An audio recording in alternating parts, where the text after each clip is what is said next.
Okay, so ito, pag-usapan natin mga kababayan ang isang viral video po ng ating Pangulong Bongbong Marcos na kumakalat ngayon na kung saan ay sinupalpal niya po etong si Sara Duterte.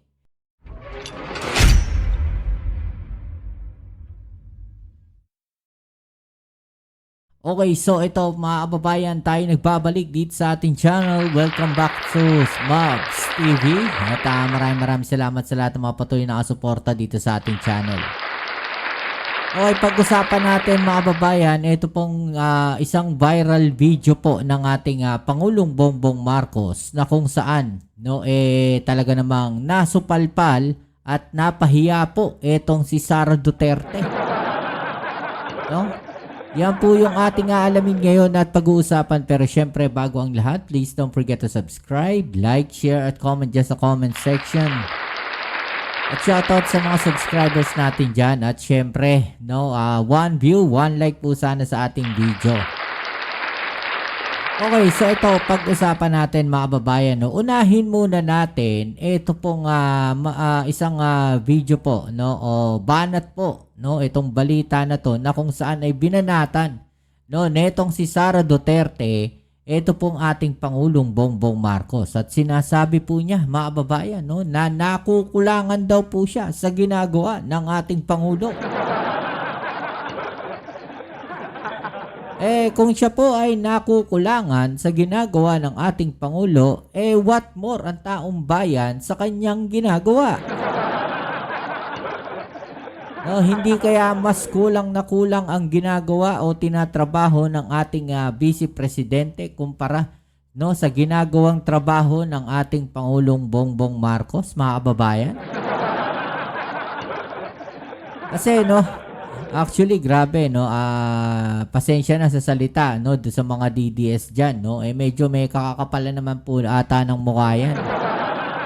Kasi, nakikita natin, mga kababayan, na ito pong si Sara Duterte, wala na nga pong ginagawa, panay pa po ang travel abroad at kung saan-saan lang po nagpupunta. Samantalang yung Pangulo natin ay trabaho ng trabaho mga kababayan, pumupunta sa ibang bansa hindi para maglakwatsa, hindi para mag-shopping mga kababayan, kundi para makipag-meeting sa iba't ibang mga leader ng ating bansa. Ay ng buong mundo mga kababayan, nakikipag-meeting po siya sa buong mundo. Yung mga leader po. Di ba mga kababayan? Samantalang yung ating Vice Presidente nag-a-abroad. Pumupunta sa The Hague, nakaraan nga, nakita po sa isang bansa na kung saan nagsha-shopping daw siya. Tapos siya pa yung may ganang magsalita na nakukulangan siya sa ating Pangulo, sa ginagawa ng Pangulo natin. Ito, panoorin natin to mga babayan. Ruth, muling binanata ni Vice President Sara Duterte si Pangulong Bongbong Marcos hinggil sa kakulangan o kawalan umano ng aksyon ng administrasyon sa epekto ng tensyon sa Middle East, lalo't maraming OFWs ang apektado. Sinabi ito ng Vice sa nakukulangan daw siya mga babayan. Ano yung pinadala ng ating Pangulong Bongbong Marcos ng mga chartered plane mga babayan para mailikas yung mga OFW? At hindi ho ata alam ng ating Vice Presidente na yung mga OFW po marami na pong nakauwi dito sa ating bansa. 'Di ba mga kababayan? Samantalang yung sinasabi nila na may pinadala raw po na 2 eroplano yung kapatid ni Vice Presidente, fake news naman po. 'Di ba? Ganyan sila Diyan magagaling yung mga DDS na yan, yung magpakalat ng fake news. Sabi, nagpadala raw ng eroplano. Wala naman palang pinadalang eroplano.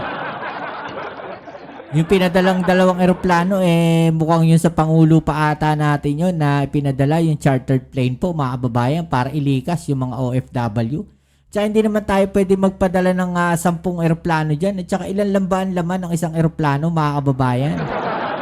Nag-iisip ba to? Nag-iisip ba tong mga tao na to? Diba? Tuloy natin. Niyang dinaluhang aktibidad sa Digos City, Davao del Sur ngayong araw. Dagdag ni VP Sara, handa umano ang kanyang opisina na umalalay sa mga OFW Naku. na naiipit ngayon sa sigalot sa gitnang silangan. No, anong gagawin mo? No, anong gagawin ng iyong opisina? Ililikas mo rin ba sila kagaya ng ginawa ng ating administrasyon? Gaya ng ginawang hakbang ng ating Pangulo? No, na inililikas na yung mga OFW doon. Anong gagawin ng iyong ahensya? Anong gagawin ng Office of the Vice President?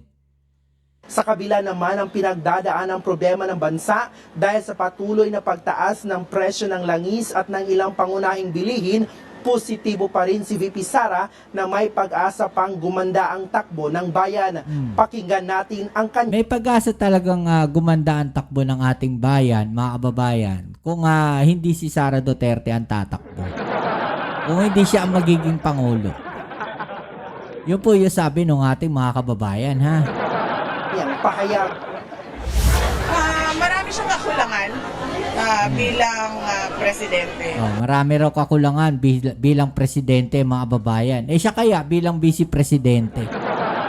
Nagawa kaya niya na maayos yung kanyang trabaho bilang vice presidente ng ating bansa? Nagawa kaya niya? Hindi lamang sa bibigay ng simpatya at empathy No. sa ating mga kababayan. More than that ay yung problema at skandalo sa paggamit ng pera ng bayan. Nako, paano kaya yung problema at iskandalo sa paggamit ng confidential funds? Hindi nyo nga masagot-sagot yung confidential funds na yan. Di ba?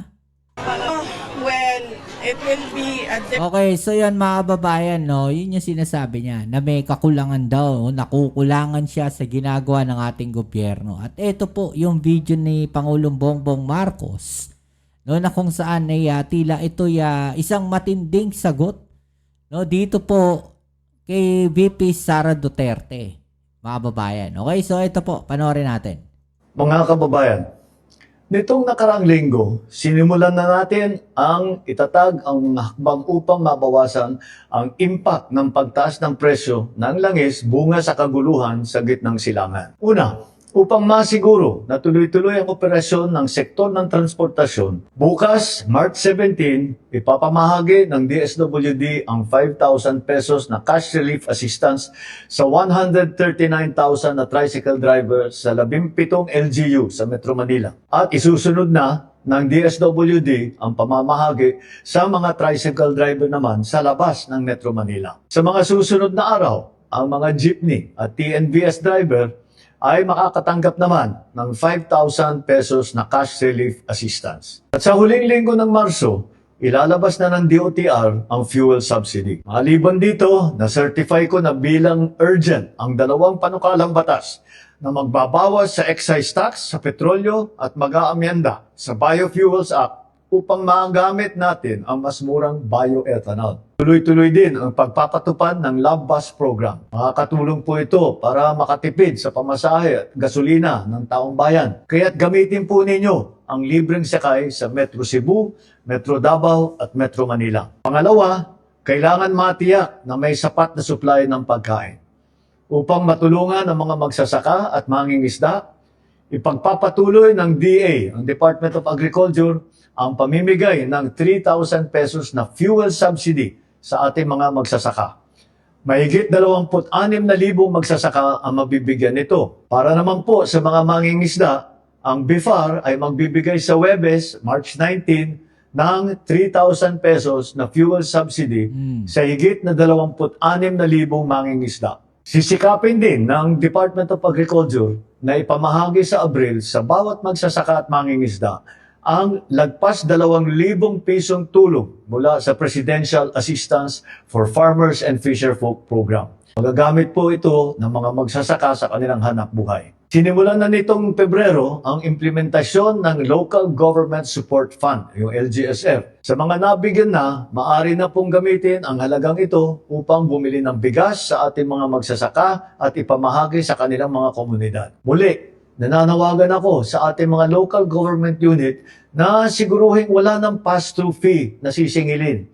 Nakarating sa akin na may ilang pang mga barangay na naniningil pa rito sa bawat sako ng palay at sasakyan. Sana matigil na ninyo po ito dahil ang epekto lamang nito ay pinapagmahal ang presyo ng ating mga bilihin. Tama. Pangatlo, sinisikap natin maprotektahan ang mamimili ng hindi nalulugi ang mga negosyante. Babawasan ng kaap ang singil sa passenger service charge, landing fee, parking fee at iba pang fee. Ito ay makakatulong para bumaba ang gastos ng mga airline at ang mga pamasahe sa eroplano. Samantala, pinaiikli naman ng Civil Aeronautics Board ang araw na pag-review ng fuel surcharge mula sa 1 buwan, 15 days na lang po. Mas mabilis na ma-adjust ang pamasahe kapag nagbago ang presyo ng jet fuel. Ibig sabihin, kapag tumaas ang presyo ng jet fuel, mas kontrolado ang pagtaas ng airfare.